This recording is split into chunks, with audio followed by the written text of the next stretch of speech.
What's up, everyone? Hey, it's Jonathan Keyworth from JK47 Paranormal with Robin from Hotfront Paranormal. And today on Talking with the Source, we got a fabulous guest. His name's Rick MCCallum.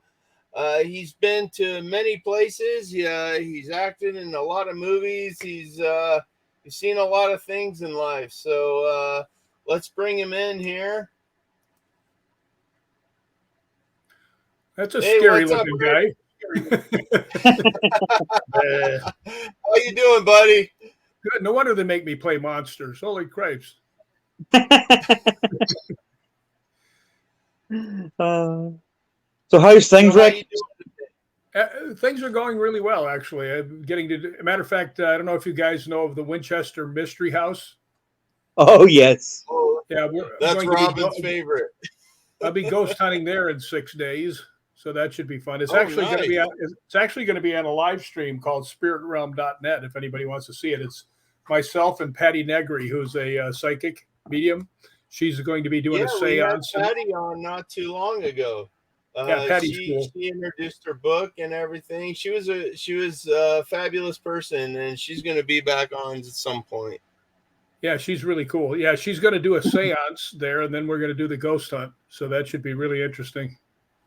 Yeah, that's the place that's on my bucket list, that one. Yeah, I've never been there, so I'm really looking forward to it. I think I've been to more places in the UK than I have been in the United States. Well, next time you're over here, Rick, I'll show you a few more. Well, like I said, I'm coming probably the first week of July to England. Right, no problem. Actually, I've been Where was that, in Liverpool? Yeah, and then somebody else asked me to come check out a couple places in a place called Milton Keynes. Yeah, that's down near London. Yeah, so I got to check that out and see if I'm going to go because it might be too far and too much of a pain in the butt. But I always like going to places. They said there's like 5 really good places in Milton Keynes. So. Hey, Robin, what's that one place? 32 East Drive or 30 East Drive? 30 East Drive. You should go there, Rick. Robin's got a lot of cool stuff from there. It's a lot of poltergeist activity. Is that in Milton Keynes or is that in Liverpool? No, it's in Pontefract. It's near Leeds. Okay, I'll have to talk to you about that when we're not on the show and figure that out. Yeah, no problem. I'll message you about that. Not a problem.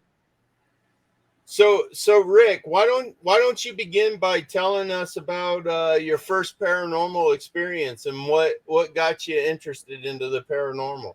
Well, so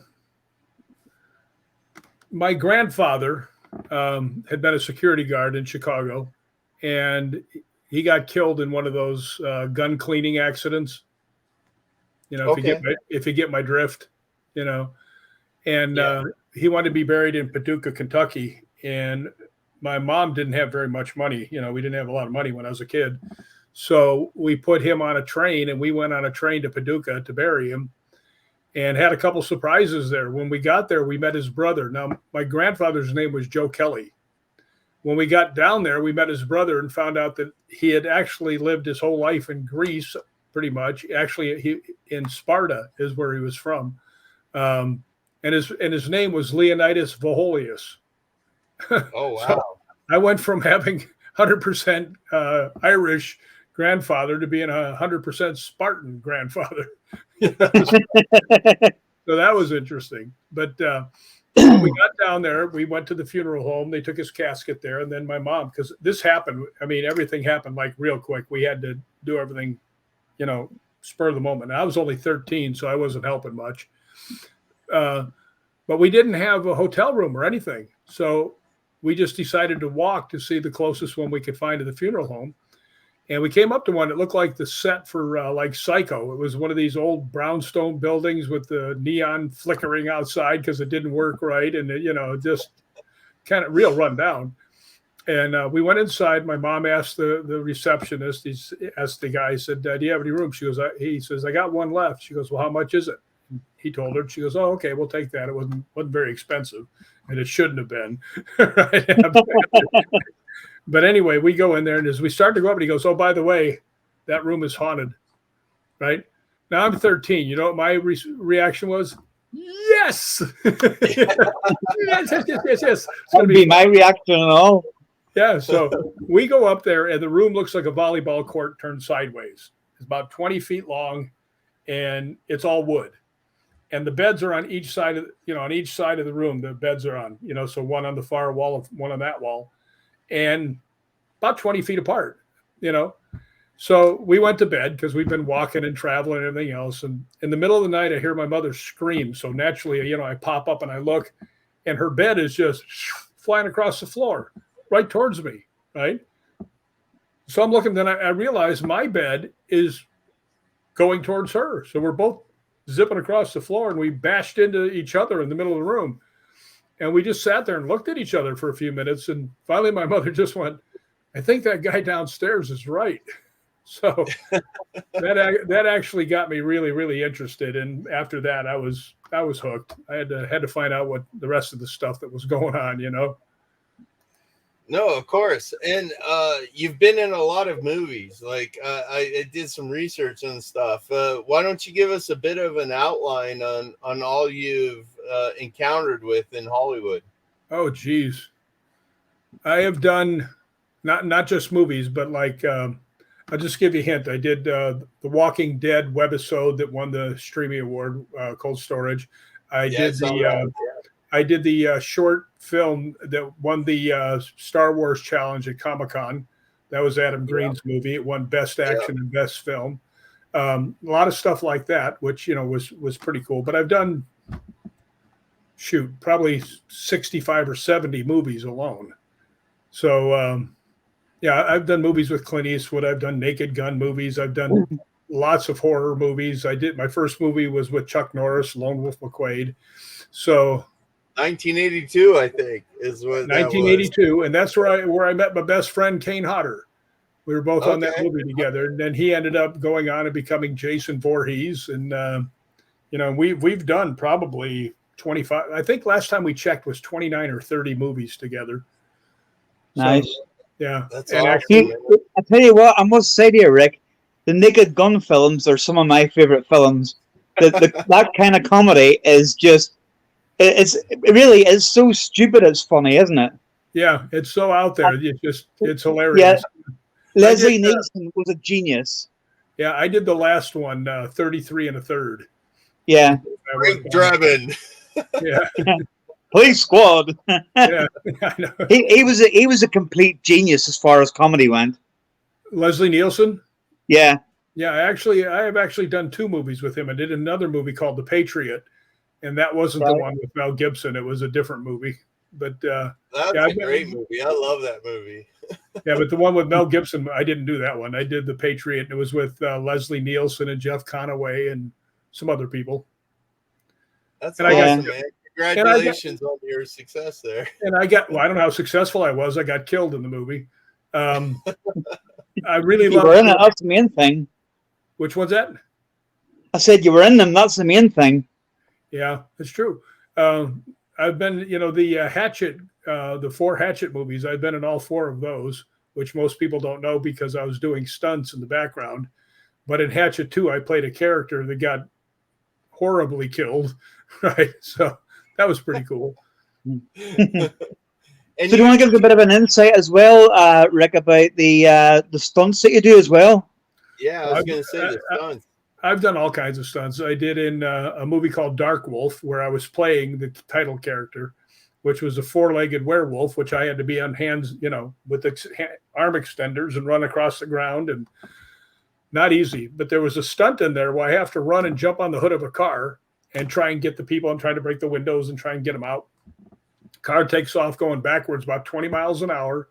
And as I'm hanging on, and it does the reverse 90, where it goes like this and cracks the whip. Yeah. And I go flying off, and I go head first into steel oil barrels.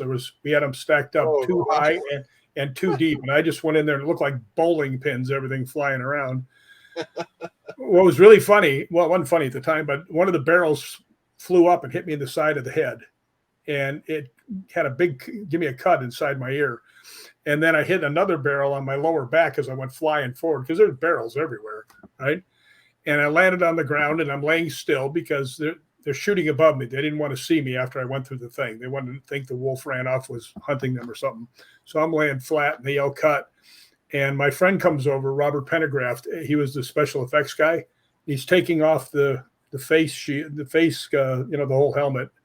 And it wasn't a helmet. I mean, it was all silicone. I mean, it didn't help when you hit your head into a barrel, right? Yeah. Anyway, it was just the mask. It was just the mask of the monster.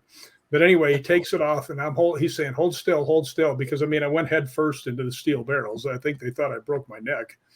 But oh, God. But I'm laying there, and my friend Richard, who's one of my best friends, was directing.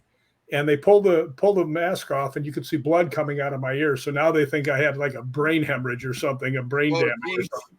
And they're looking down, and I said, it's just a cut. And they go, really? And then Robert looks and he goes, yeah, it's a cut inside your ear. I said, I know, I felt it when it happened. But I looked up at Richard. Richard goes, he was the director. He goes, are you all right? And I said, can you say the 3 words I really want to hear? And he looks at me and he goes, what 3 words? And I said, perfect, moving on. Got the shot and you don't have to do it again. And he looks at me and he smiles and goes, perfect, moving on. You'd have been in trouble if he just said, no, do it again. That's part of the job. You stagger up, get back up there and go again. Exactly. Was that the most dangerous stunt you ever did, or what was the most dangerous stunt you ever did? That was pretty dangerous when you're flying off head first into steel barrels. I did another one in a movie called Project Metal Beast, which was also with Kane again. And Kane was playing this 7-foot metallic werewolf. And I was doubling Barry Bostwick. Okay. And he comes out and Barry's looking at him and Kane just goes smack and hits him in the face, right? Which off I go flying into the distance, right?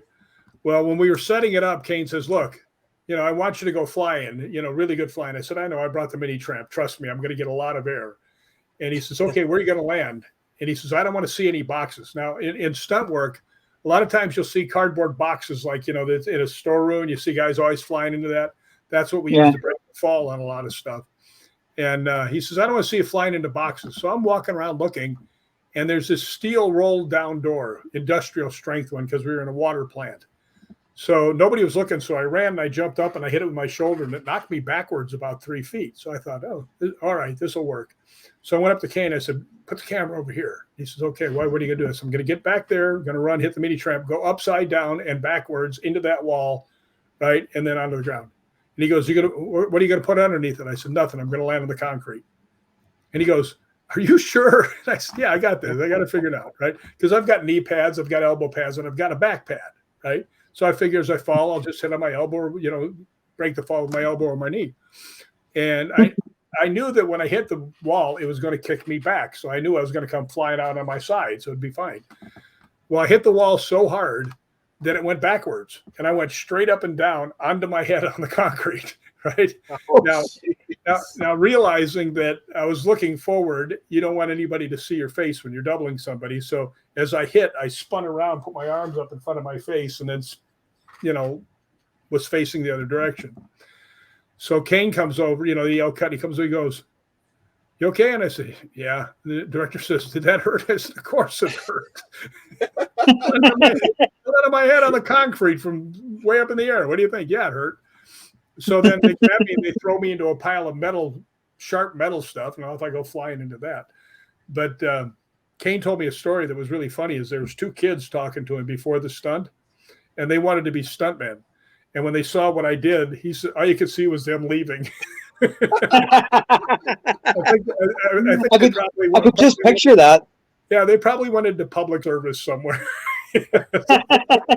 Oh, screw this. I'm not doing that. But yeah, that was stunt people.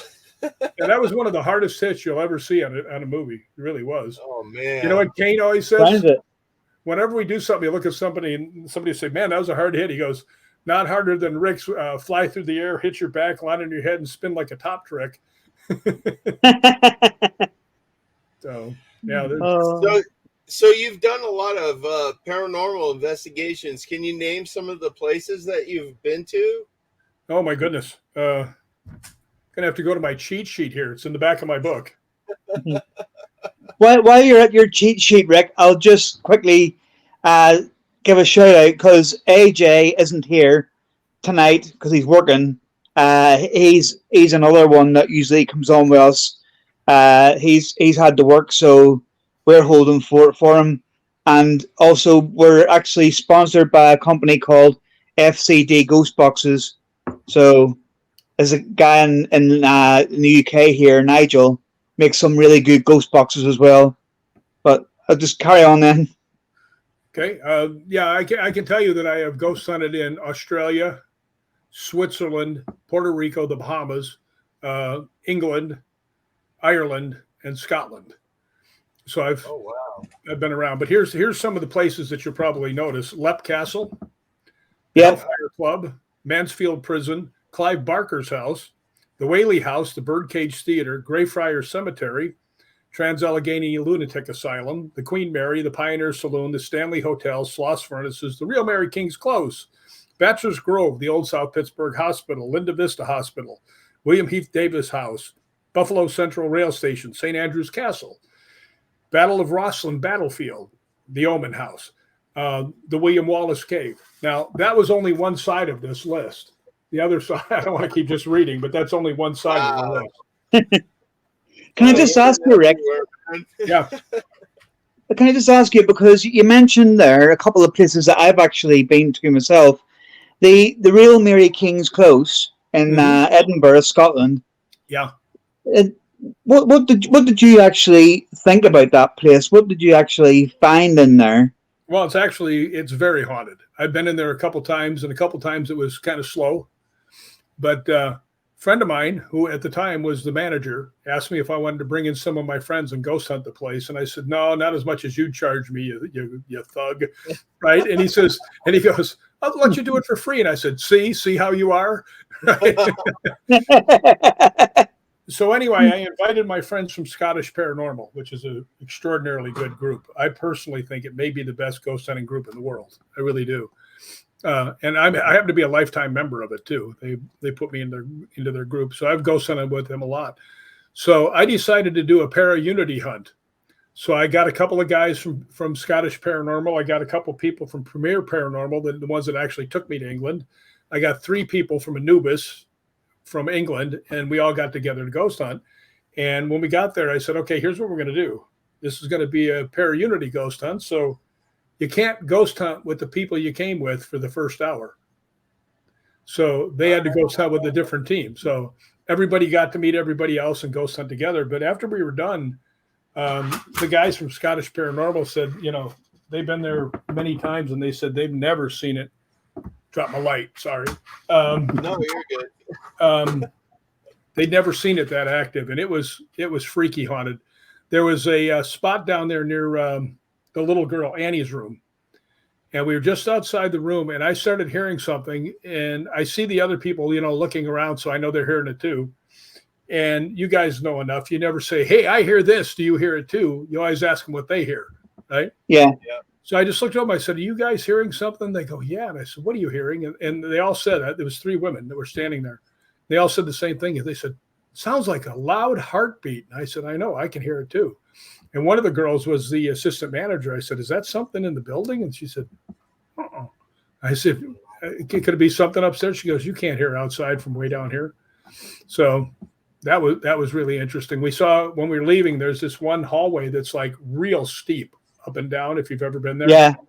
One of the doors on the side, we're standing there, and we can see the knob turning, trying to open. So that was, that was nice. Yeah. For people watching who probably don't know, it's an underground street in Scotland. It was like an underground community, isn't it? The Edinburgh now is basically built on top of it, but they've restored this part, and you've got to pay to get in normally, unless you're Rick. You've got to pay to get in anywhere. And get a tour around it. But well, I tell you what, after going off a vehicle at 20 miles per hour, you deserve to be on for free. But I tell you one thing, Rick, I found about that was I found that I had an overwhelming presence of being followed in there, being followed round, and there was a certain place. I think it was probably one or two up from that Annie's room you were talking about.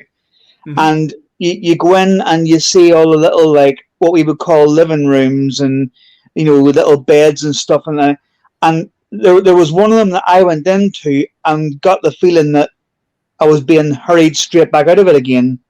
I don't know whether you got that or not. Well, It was, fortunately, I had been in there with the manager before, and he and I went ghost hunting for about maybe an hour, after it closed. And I didn't have any equipment. We were just going through. And we were in one of the rooms. And I don't know, it wasn't, I'm trying to remember, it wasn't the one where you can see the man like doing the shoes and stuff. It was the one right before that. And yeah, I think that's the same one I'm on about.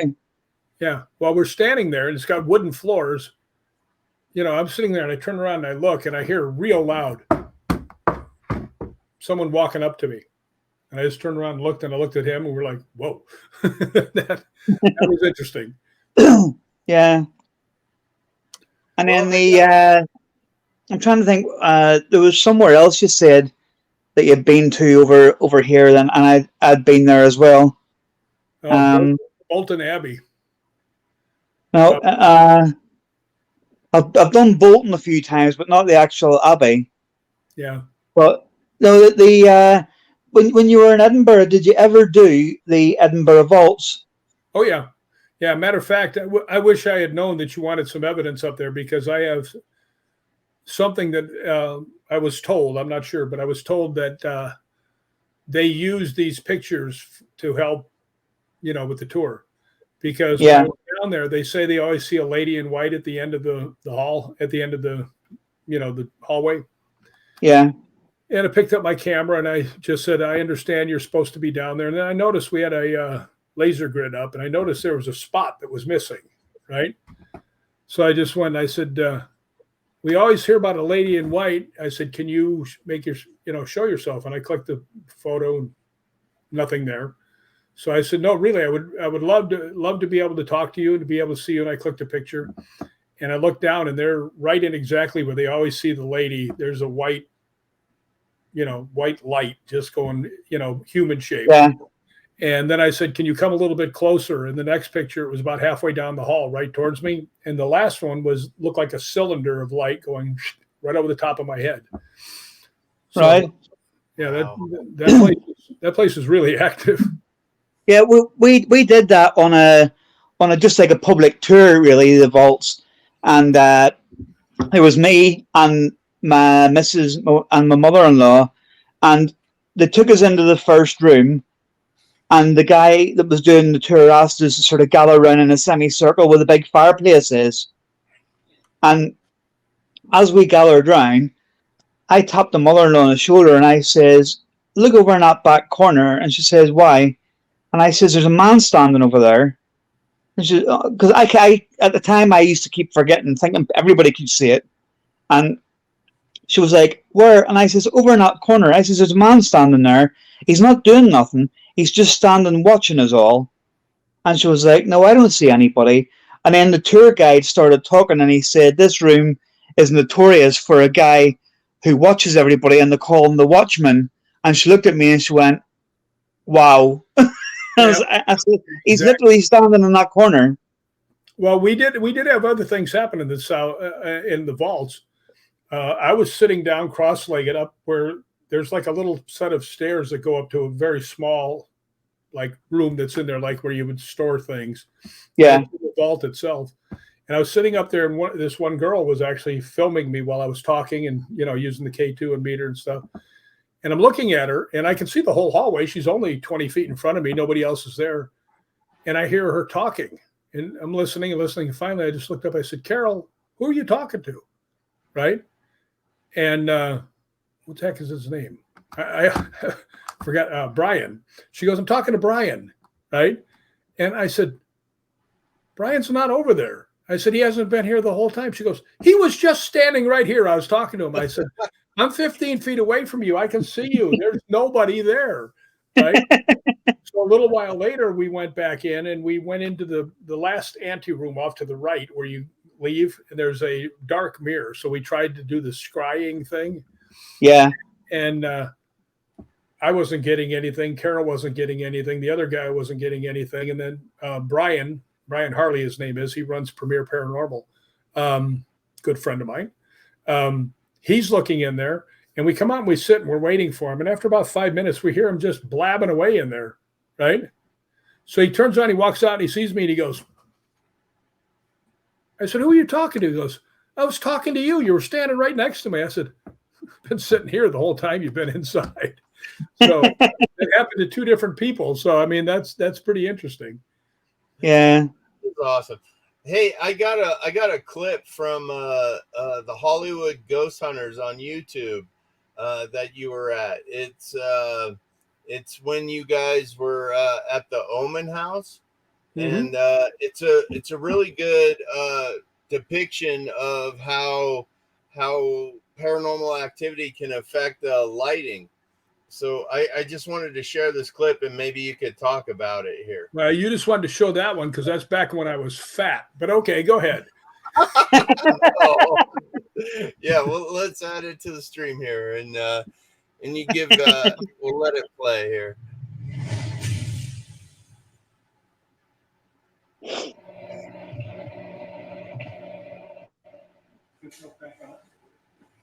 Did you see it? Yeah, I know you just shut the light off. I did.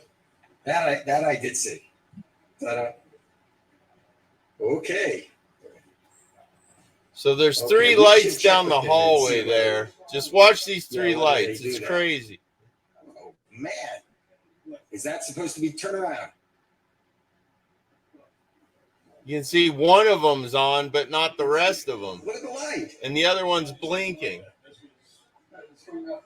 Listen, the smoke alarm. You saw the smoke alarm go itself off. Well, some of the lights were moving independently of the others. They're all on the same circuit. They're all on one line. No, No. they were totally independent. I can show it to you. Yeah, they were Right, totally and independent. that's not normal. That is not normal at all. So what do you have to say about that investigation? That was crazy. That one light would stay on, one would go blinking, and that was crazy to me. Well, actually, the other one, the one farther back, was doing it too. So I mean, it was like a carnival in there. That's just one of the weird things that's happened there. I mean, I've had so many things happen at that Omen house. I've gotten some really good video out of there. I've gotten it's very haunted. There's just no way around it. And where is that Omen house? It's up in the Hollywood Hills. It's actually right next to where the Manson family killed Sharon Tate and all the rest. Sharon Tate, yeah, I was going to say that. That Omen house is the one that's built into the hillside, isn't it? And it's got that room where it's like just dirt, and I reckon there's people buried in it. That's what they say. I doubt if that's the case, but could be. Yeah. But, that's the whole place is very strange. I remember one day we were there ghost hunting, and we're down in the bottom floor, and I hear somebody outside on the stairs, and I look over at Robert Pendergraft, the guy who's the special effects guy that was taking the thing off of me. And he looks at me, and we walk outside, and it's split level. So you can go up and you can go down. So he goes down and around the building, and I'm standing there, and there's leaves on the cement stairs, right?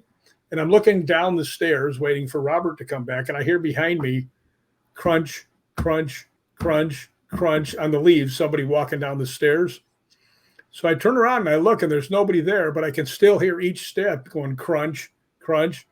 So I just stand there, and it stops at the step right in front of me. And I just stood there for a second. I went, hi.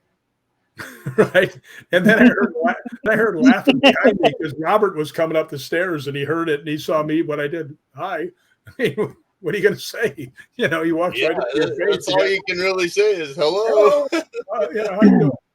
But yeah, that place has a lot of weird things happen in it. It really does. So this next clip is the one you sent me right before the show. It looks like you got a response from somebody. Where was this at? I'm not sure which one you're showing. The one you sent me while we were talking backstage before the clip here. I'll just play it for you, and maybe it'll ring a bell here. Let me add it to the stream here.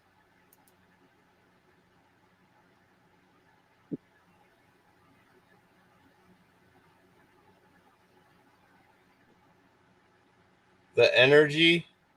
Yeah, I didn't hear any sound though. Yeah, I don't. Oh, it's off. There we go. Yeah. Wow. I'll play it But, again yeah. here. The castle that we should be afraid of. Yeah. Yeah, you asked, is there anybody in the castle we should be afraid of? And you said, and it said the energy. And what's so interesting about it, that's Balgony Castle, which I've had the good fortune of ghost hunting there many times with Scottish Paranormal. But the fact that it answers with a Scottish accent is kind of interesting. Yeah, Yeah. said the energy. The energy, yeah. The Can I just energy. ask you as well, Rick, what kind of ghost box was that you were using on that one? Actually, that wasn't mine. That's Scottish Paranormals, but that's actually what's called a Frank's box. And Frank's box is actually the one that Thomas Edison invented, and he called it the telephone to the dead. So Right. they are very active. You know, if you can get a real Frank's box, I mean, you're going to get some real answers out of stuff. Yeah. And it doesn't have the, you know, the SB7 or the other stuff. Yeah, it's just literally it cuts all that out. It just gives you the voice through, doesn't it? Yeah, most of the time. Yeah, it's really just straightforward. I will tell you something about that box. I was at the Hellfire Club in Ireland, and they had that box with them, and I was walking around the Hellfire Club, and I came across an Eileen Murray and Jonathan Garraway, two friends of mine, were talking to the spirit box, and nothing was answering them. So I walked up and I said, "Hey, can I ask, you know," and this is actually in the book, and I have to tell you something about the book. Anytime something happened to me and somebody else was there, I let them put their version in also.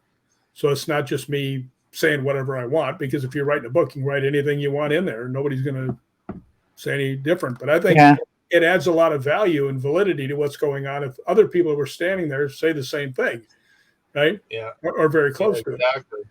So anyway, I said, "Can I say something?" They said, "Sure." Now, one of the reasons they invited me to the Hellfire Club is because one of my relatives was one of the founding members of the Hellfire Club, and his name was John Wilkes. And I just went up there and I said, "Hi, my name is Rick. I'm from the United States. I'm here to talk to my relative, John Wilkes." And it said a couple of words that meant, you know, like macaroni, toe lint, you know, stuff that means nothing, right? And then it went, "Relative?" And the two people standing there went, "Whoa." Right. And I said, "Yeah, I just came by to say hi." And it said a couple of words, and it goes, "Hi, Rick." And now they're like, Oh, wow. you know. So then I said, "All right, I think I'm talking to John Wilkes. So let me ask you this, because this will tell if you're really my relative, because I would have done the same thing." I said, "Did you really let a baboon loose into the Hellfire Club and scare the hell out of everybody?" And get once again a few words, and then it went, "Baboon." Now, Oh, wow. if you can tell me the chances of something within a 3-minute conversation saying relative, hi, Rick, and baboon, Yeah. Yeah. you know, and so Yeah. I looked at Jonathan. I said, "That's going to be the best piece of tape we'll ever get." He goes, "Oh, we weren't recording yet." I'm like, Oh, no. Cut. That's when you need a time machine, isn't it? yeah, that was, yeah. Do you want to show people your book, Rick, for them to see? Yeah, sure. There we are. There it is. Yeah. So here's this book. It's called Ghosts Believe in Me. It's available on Amazon. Where else is it? Barnes and Noble. Also Barnes and Noble. Yeah, and I got to tell you, I'm really proud of that book because it won the Paranormal Show Awards Book of the Year. So that's Excellent. That was pretty good. That's actually where I'm standing right there. That is right about where the thing with the Frank's box happened. That's the Hellfire Club. It was only a few feet away from the story I Right. told you. Oh, so this picture here is at the Hellfire Club, huh? Yeah, the one that's in Dublin. There's another one that's somewhere in England. Yeah, there is one in England somewhere, but I can't remember where it is now. Yeah, But there you go, everybody. Get out and get Rick's book. Yeah, Get his book, man. Check it out. Well, I think you'll like it because it's gotten so much good feedback. And I mean, I think that's why it ended up winning the award. But the thing that was really weird, I was on a show like this, and somebody said, "Congratulations on your book," which everybody always says when you write a book, right? And I went, oh, thanks. And they said, no, that's a pretty good award you won. And I went, what? They said, you won the Paranormal Award Show Book of the Year. And I went, no. And they said, you did. I said, send me a link. So they did. And sure enough, there was the ceremony. And yeah, my book won something. Then Nick Groff won something. And then Adam Berry and, won something. So it was actually a really legitimate show. So I was like, wow, that's pretty cool. You think somebody would have told me I was nominated or that I won, but But you still won. You still won, Rick. Yeah, I didn't know a thing about it. No, that's great. That's great. So tell me, what was your favorite investigation? What was the one place that really kept you into the paranormal that just wowed you? Pretty much all of them, to tell you the truth. There's been some like Bolton Priory, which was just absolutely freaky haunted. Sloss Furnace was really interesting. Yeah, I heard a lot about Sloss Furnace. What was your experience there? I see a hand behind you. Oh, yeah, that's a Halloween decoration. Oh, I just see a hand back there, and I was like, dude, you might want to check that out. That's my high five. There you go. High five. We were at Sloss Furnaces. It was Kane and I and another one of our guys. And we were there with another group that had invited us. And I don't know if you've ever seen it, but it's a big furnace place. I mean, huge place. And we went down you'd go down the stairs and you'd see where they moved all the stuff underground. And there's other rooms. And, we were walking in this one room and we could hear above us somebody running through the catwalk very clearly. And we stopped and there was 3 people behind me. All 3 of them were actors, that were joined us. And I said, you know what? I'm going to take out my night vision camera because they say they see an apparition over here all the time. So I picked the camera up to my face and I feel somebody bump into me and slide across my chest like you would if you're trying to get out of a crowded elevator. Yeah. Well, I figured it's one of the 3 of them, right? Right. So I turned around and I looked at him and I was going to get mad, say, dude, I have the camera in my eye, don't come banging into me. Right. So I just turned around. I said, who just bumped into me? And they're all standing there. I said, we haven't moved. We've just been back here. And I went, somebody bumped into me. And then I went, oh, right. Because it's the first time anything had done that. And the weird thing was after I realized it was that, the whole area that I'd felt something brush against me went ice cold. So I was like, wow, that really happens like that. Okay, great. But we did see other things when we were downstairs. There was this steel grate that went all the way across the floor because it was mud. And it was like these big panels that they just dropped into like this one track. And somebody kept seeing like a head popping out of the wall. So I said, just stay here. Right. And I'm walking down the hall, down these things. And all of a sudden the grate underneath me goes, blam. Right. And you could see me actually throw my forearm down, like, trying to keep whatever it is away. And then I'm standing there and I'm looking around like, what the hell just happened? Right. So, another part of it was I started with my K2 meter and I was communicating with someone. And I said, do you want to cross over? And it went all 5 lights. And I said, okay, I'll try this. I said, I'll try this. Do you see a light? Goes off 5 lights. I said, okay, here's what I want you to do. Start walking towards the light. Right. I said, are you going? And it goes like that. All of a sudden, somebody hits me from behind. And I turn around. It's one of our guys, Steve. And I looked at him. I said, what the hell are you doing? And he looks at me and he goes, somebody shoved me. So, right. So then I turn around. I start trying to pick up from where I left off. Gone.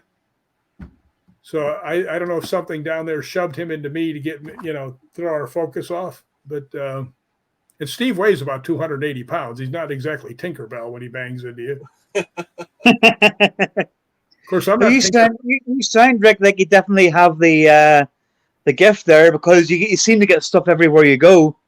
No, that's not true. I do get a lot of stuff, and I'm real thankful for that. But I've also sat on my fat butt in the middle of empty castles in Scotland in the middle of the night by myself and got absolutely I've been to many places where absolutely nothing happened.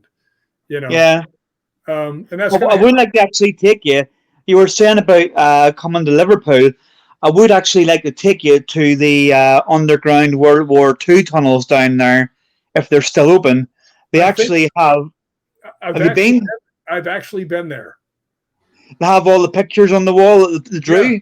Yeah, that was one of the places that they took me. And a matter of fact, the lady that was running the place at the time gave me a video, a DVD about the place. So Yeah. I've actually been down there. That was interesting. We didn't get anything while we were down there because we were only in there a very short time. But that is a very interesting place. Matter of fact, when we went there, it looked like a construction area all around outside. I mean, it wasn't like just a building you could walk into. It was just like you went and all of a sudden you were there and down you went. So they said that they were actually doing a lot of renovating and stuff like that. So, but yeah, they had went down and they had like the cement wall, and on each side there were pictures up all the way down. And then it seems like you could look. I kind of remember looking over a railing and looking down into different areas. Yeah. Yeah. So that was interesting. Yeah, but I have been there. I've Yeah. been everywhere. Have you ever been to Gettysburg? Yes. To where? To Gettysburg? No, I haven't. Dang it. That's on my list. It's on my John, you just got him there. Yeah, and the bad part was it only took one question. I've never been there, but I really want to go. Hear a lot of paranormal experiences there. People hearing gunshots and drum rolls. One of our guests last week had an outstanding photo along the railroad tracks where you could see a soldier in a uniform standing there, and there's a lot of experiences there too. Well, I asked Nick Groff one time. I don't know if you remember Nick. He was on Ghost Adventures. With Ghost Adventures, and then he went off on his own there. Actually, we were on Ghost Adventures. I don't know if you know that or not. You were, yes. Yeah, me and Kane and RA were on Ghost Adventures. But I asked him. I used to have a magazine, and I asked him. I said, if you could go back to any place you'd ever been, and he instantly said Gettysburg. Yeah. So I don't doubt it. There's so much lives taken there that I'm sure there's a lot of spirits that need help. Do you find yourself helping a lot of spirits move on? I do believe I've tried, and I do believe that I got one. Good. And the reason I say that is we had been at this one place and found out that there was a couple of spirits. I asked if anybody wanted to move on, and one went on, got all 5 lights. And I said, "Are you a man?" "Yes." Bam. So I said, "Okay." I said, "I'm not sure how to do this, but from what I understand, do you see a light off in the distance?" It goes off. I said, "Okay, that's cool." Right. So then I said, start heading towards the light. Right. And it hits the light, it goes off again. So I said, "All right, here's what I want. I want these lights to go down so I know that you're going farther away." Right. It went from 5 to 3. And there's 2 girls standing there with me. Right. I said, "You must be pretty close." And it went just 2. Right. And I went, "Okay, that's good." I said, "Can you give us a sign that you made it?" And the girl that was on my left, her head just snapped around. Right. And mine did too, because I heard something too. And I looked over at her. I said, "You heard something, didn't you?" And she goes, "I did." I said, "What'd you hear?" She goes, "I heard a man's voice." I said, "So did I. What did you hear?" And she looked at me and she just went, "He said goodbye." Oh, wow. Yeah. So that one will affect you for a long time. Yeah. Doesn't it give you that real sense of helping, like, yeah. It was, no, that's what I said. That one will affect you for a long time, knowing that you might have helped somebody get over. So that's kind of cool. Can't say for positive because I wasn't, but boy, it sure seemed that way. Yeah, it does, definitely.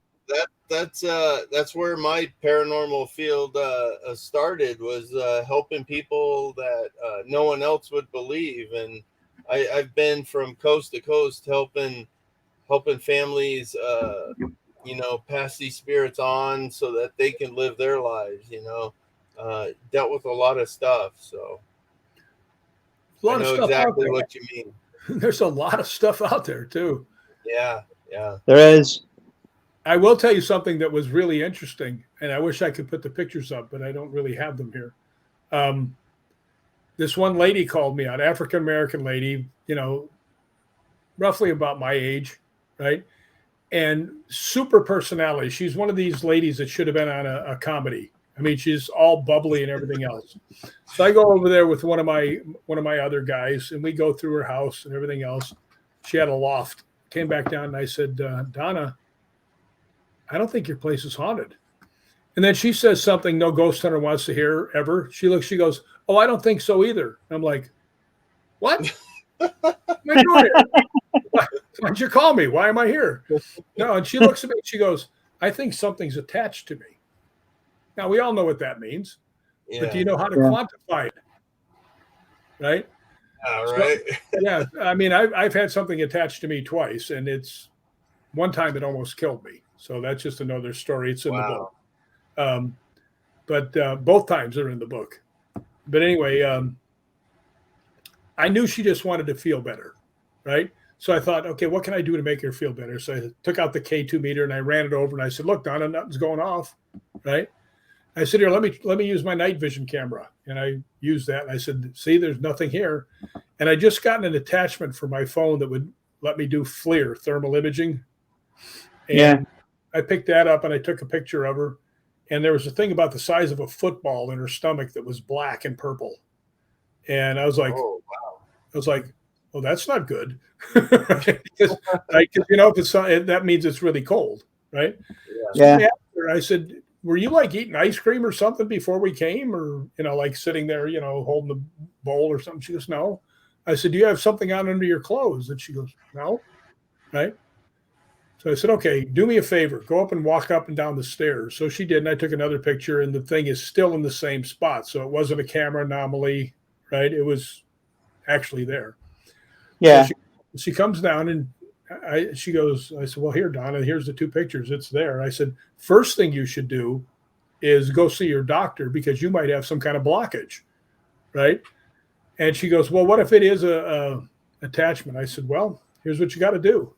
Tell it to leave, right? And she goes, tell it to leave. I said, yeah, and tell it very forcibly to leave. And she goes, should I get mad? And I said, well, let's put it this way. Pretend you walked in on your boyfriend fooling around with your sister. And she goes, that bad? I said, yeah, and then some. And she said, can I use my faith? And I said, certainly couldn't hurt, right? And I wish I had this on video because it was phenomenal. I mean, it was absolutely phenomenal. She put every little ounce of what she had into it. She throws her little fists over her head and she goes, the power of God commands you. Get out. Get out. I almost left. I mean, she was so sincere. But after about a minute or so of that, I mean, she's like breathing heavy. She put everything into it, right? Put some effort into this.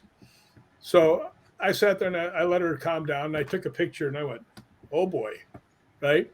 And I turned around and I showed it to her and it's gone. Oh, wow. Wow. So that was Can't argue with that, can you? hard to argue with. It was Exactly. there, now it's not, So yeah, but I wish if I could go back seriously and film some of the stuff that I missed, some of the stuff that I saw that I didn't film, that was amazing.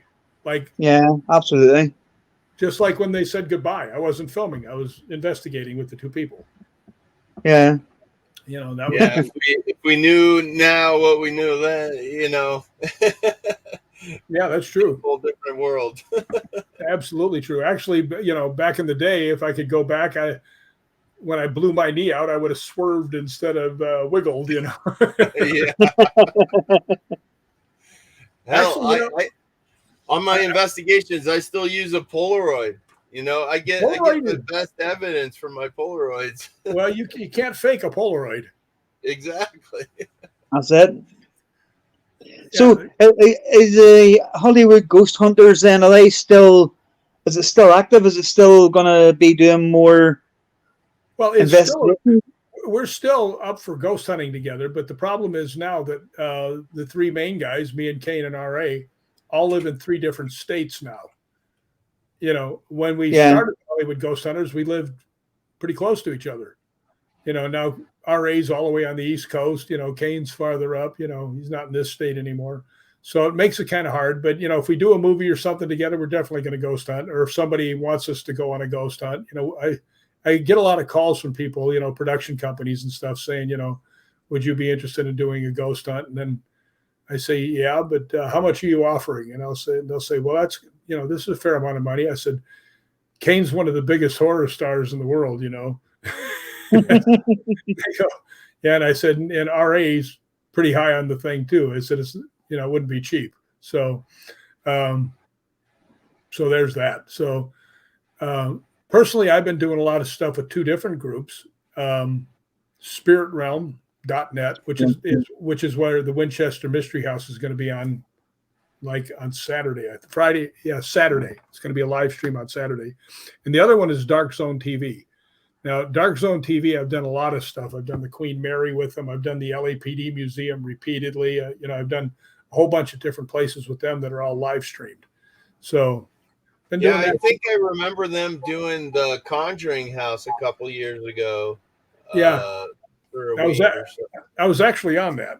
I wasn't there, but they had several people call in to ask the owners questions. And I asked them the question. I said, did you buy this house because you're into the paranormal? And they went, yes. I said, okay. So I thought that was a pretty relevant. What about what about the Queen Mary then? Because that's another one that I've always wanted to do. Well, the Queen Mary, you might have to wait a while because it's actually sinking. Yeah. They just approved the money to fix it. So it will still be okay. Right. But I don't know how long that's going to take. But Queen Mary's got a lot of stuff that goes on there. I mean, it's a great. Yeah, I've seen different ones do it. The Osbournes have done it and stuff like that, you know, and they've all got different things in it. So, well, I had an interesting one when I wasn't even ghost hunting. My mother came out from Chicago. This is many years ago before she passed, and she wanted to stay on the Queen Mary. Now, a lot of people don't know that the Queen Mary was a hotel. Yeah. You know, you could stay there. So I got us a room. And when we went down there, there was a whole bunch of girls in like prom dresses, you know, like teenage girls in the lobby. So I figured, oh, in one of the ballrooms or something, they must be having a prom. So anyway, we go downstairs and we go way, way, way to the back of the boat. And I'm like four levels down. I mean, I'm like, you know, practically you have to row the boat. You're down so far. Right? You're in the boiler room? Pretty much, yeah. But anyway, I looked out the window and I mean, I was right water level. It was great, you know, so it was a good room. But my mother asked me to go to the bakery and get her a donut, right? Because they had a bakery on the Queen Mary at the time. They don't anymore. So I opened up the door and I'm standing with my back against the door jamb, right? Looking down the hallway, the other direction towards the back. And my mom's in the room. And I said, do you want me to get you something to drink? She goes, yeah, just some milk or something. And while I'm standing there, behind me, I hear what sounds like 10 to 12 girls in party mode. Turn around, look down the hallway, and it's absolutely empty, right? So I said, okay, they just went into one of the rooms right there. So I go scooting down the thing, and I'm listening to all the rooms. I went down like 10 rows of rooms. Not a sound, right?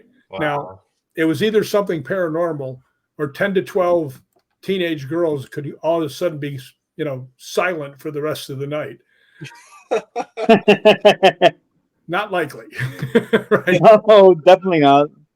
But that was pretty interesting, you know, the fact that, I mean, it wasn't 25 feet from me. I could hear him clear as a bell. And turn around, there's nothing there. So Queen Mary's definitely a lot of fun. I remember I was wearing my Hollywood Ghost Hunter shirt when I was on there, and people kept coming up to me because they'd seen us on Ghost Adventures and things like that. And they said, are you ghost hunting here? I said, well, you're really not supposed to, you know. I said, but, you know, if you're out on the main deck, you know, later on tonight, you might see me wandering around, right? Yeah. With your K2 meter out. And... Yeah, I had not only my K2, I had, you know, my voice recorder, my camera, you know. Yeah. I'm trying to keep it low key, but that didn't work. because over the course of the night, 14 people joined up with me. So I got like this little army following me around everywhere I was going. I was like, yeah, nobody's going to notice this for sure. It's a lot of energy there. No, but nobody bothered us. So that was pretty cool. So what's your go-to piece of equipment? Like if you could choose like one piece of equipment to take with you on a ghost hunt. Well, the one that works best for me is the K2 meter. And everybody that I go with teases me. They said, how do you get that much stuff on the K2 meter? I said, because I know how to use it. Right. And I mean, I've had people say you're like the god of the K2. You're the king of the K2, which is all very nice to hear. But, it's a little pushing a little high. But I do a lot of stuff with the K2 meter. And I try to explain to other people. I said, when I go somewhere, I explain what the K2 meter is and how it works.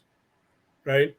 I said, nobody else. They walk in and they go into a 15th century place and they said, could you come to the K meter and light it up? They're sitting there going, what's a K2 meter? I don't know what you're talking about. So I always explain. I always introduce myself. I said, hi, I'm Rick. I just here to communicate with you. Not here to cause you any harm. And I'm going to use this equipment. And if you press the button, it'll light up all 5 lights. So I hold it up. I said, if you come close enough and I press the button, making sure everybody sees me press the button, right? It'll light up like this. And then I take it off there. And I said, so if you come close enough and you can answer my question as a yes, just by coming close enough, and I'll know you're here. If it's no, just don't come up close enough. And then we can communicate that way. And I still remember I did one of the things for the Dark Zone at the LAPD Museum. And I'd loaned them a couple pieces of equipment because some of their equipment had been in storage and actually melted, right? Oh, wow. So there was Kristen Lumen, there was Brandon Alvis, and there was Susan Noel Slaughter, all TV people, right? Yeah. And we get there, and I reach into my bag, and I take out the K2, and Brandon tells me, he goes, hey, mate, we used that for 2 straight days. It didn't go off once. I said, okay. So we go downstairs. We go downstairs, and I'm standing there. And I said, is Walter here? Bam, 5 lights. And they'll go, oh, what the hell? so I was using it all the time. It kept going off. And they're like, it didn't go off for us at all. I said, works for me. Let's put it that way. Yeah. So, and it makes me laugh, though, when some of these people, from what you were saying there, Rick, a lot of these people, and you watch them on a ghost hunt, and they're like, maybe they've got one of those Ghost Meter Pros or something like that, and they'll say, if you just come forward to that Ghost Meter Pro and it'll light up, and I'm thinking to myself, if you're talking to someone from the 1800s here, they're not going to know what a Ghost Meter Pro is. No, I will tell you something that happened to me. When we did Ghost Adventures, we did the Pico House. And about a year later, a ghost hunting group called up and said, hey, we are getting to do the Pico House. Could you guys come down? I said, well, Kane's off doing a movie, but me and R.A. will come down. The guy who plays Leatherface. He's it's like the size of a building. And I'm 6'4", 240 pounds. I look like a midget standing next to him. Okay? But anyway, we go down there. And this is where I actually got kind of a good piece of, not advice, but something, a good learning lesson, let's say. We're walking through the Pico House down in the basement where Nick and I had been ghost hunting. Nothing answering the K2 meter. And when we were down there before, bam, bam, bam, bam, bam, all over the place. And we're walking along now. The Pico House story is that the Chinese were trying to take over the territory. And most of the people that were in the area there were Mexican. Now, I'm not saying Hispanic because they were from Mexico. Mexico, used to have control of that area, right? And then there was a lot of Irish. Well, the Irish cop on the beat got killed by the Chinese Tong. So the Irish and the Mexican people ganged up on him, and they had a huge riot, and 19 people got killed, right? So when we went back to the Pico House and I'm not getting anything, it finally dawned on me. I turned around and said, does anybody here speak Spanish? This girl says, I do. I said, about 15 seconds after I asked the question, will you ask it in Spanish? So I'd ask the question, nothing. She'd ask the question in Spanish. Blah, blah, blah, blah, blah, blah. So it just told me if you're going to go someplace, like you go to, Germany and you're going to be there in a 15th century castle, you might want to take someone who can speak German. Right. An interpreter. Absolutely.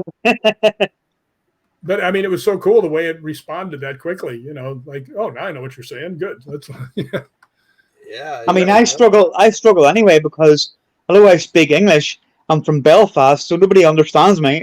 Well, you know, one of my really good friends, Ryan O'Neill, is from Scottish Paranormal, and he's got a real Scottish brogue.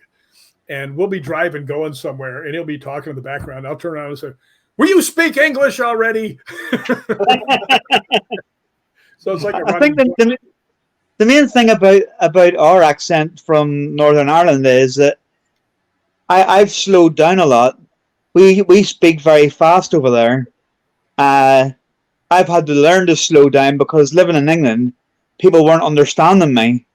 And it's like if I go back home for a week or 2 weeks or whatever for a holiday, and I come back, it's like, oh damn it, I gotta slow down again because you get so used to talking like you used to. Well, I'll tell you a funny story. I was doing a movie in Australia, and one of the production assistants was actually from Roslyn, Scotland, right? Yeah. And his name was Sean. And he had that really fast, heavy brogue. And he comes up and he starts telling me what we needed to do the next day. And I went, Sean, I didn't understand a single word you said, right? And he looks at me and he goes, should I talk like an American? You know, making real funny with his mouth. And I went, yeah, do that. So anytime he would come over to say something, I go, Sean, he goes, okay.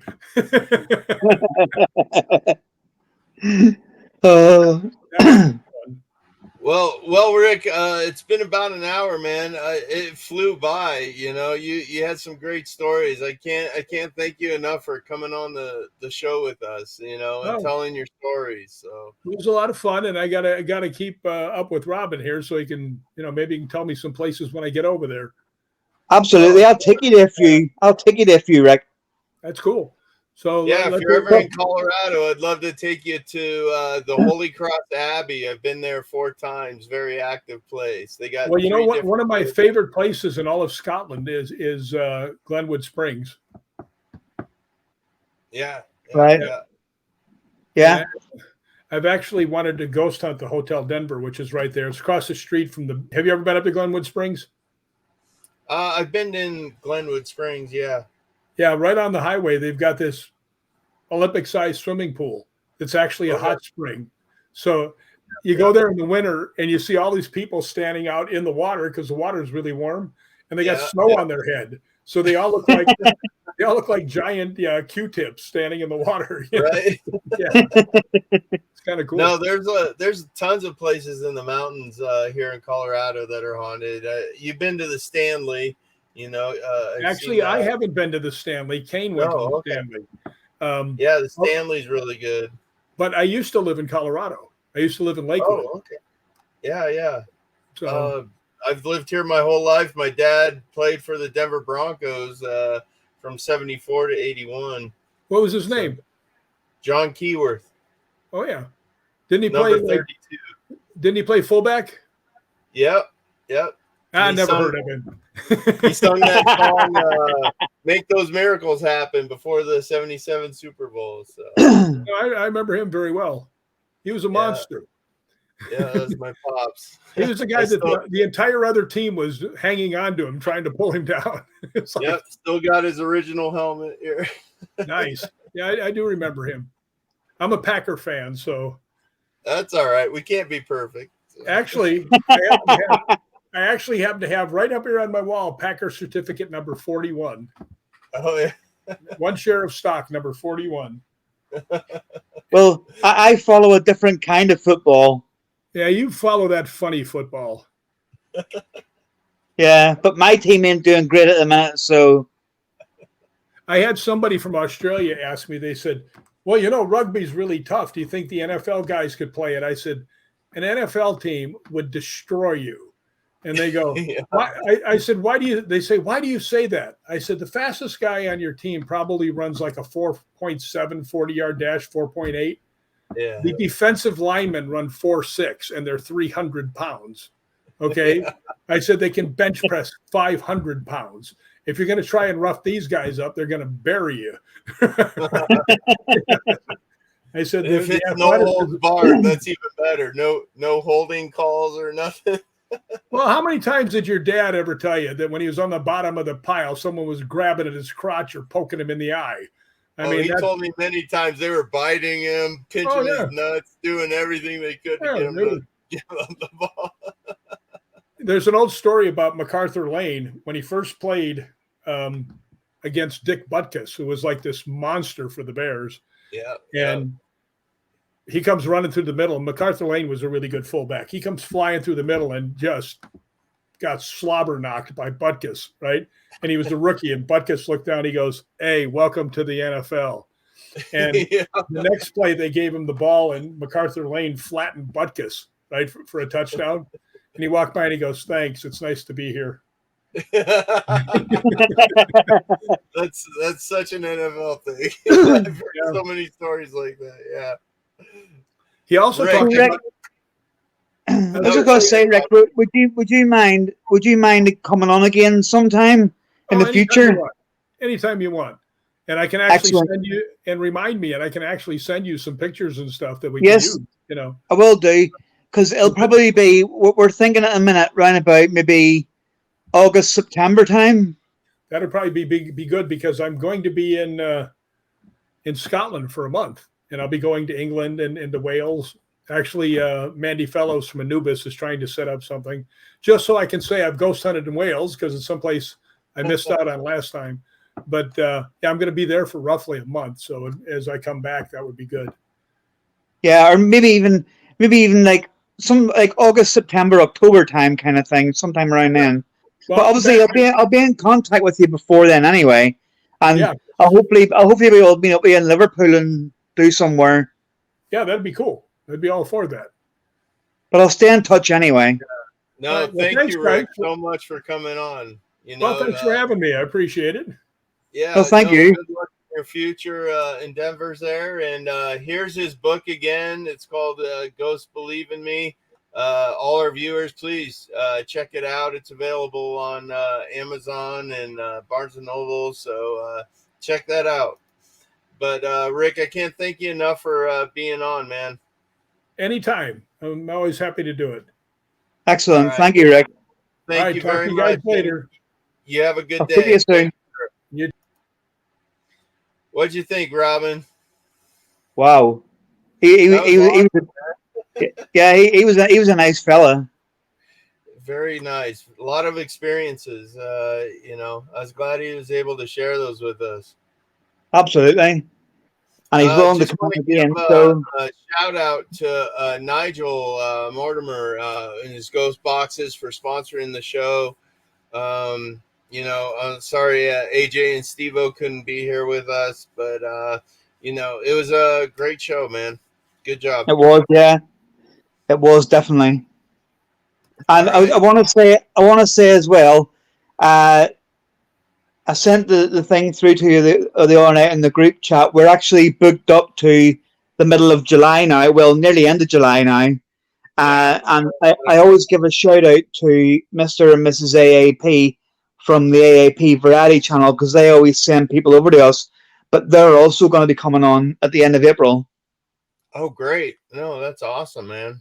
So, yeah. To chat with them. So, but Nigel's back on. Nigel from FCD Ghost Boxes has that new ghost box out now where he's got the MK4, but he's got a REM pod built into it now. Oh, well, yeah, I heard about that. AJ was telling me about he's coming back on. I think it's the 25th of June, and he's going to do, for anybody watching, he's going to do a live demo with the box to let people see how it works and stuff. So that'll be pretty good. Maybe I could get my spirit guys to talk through there. You never know.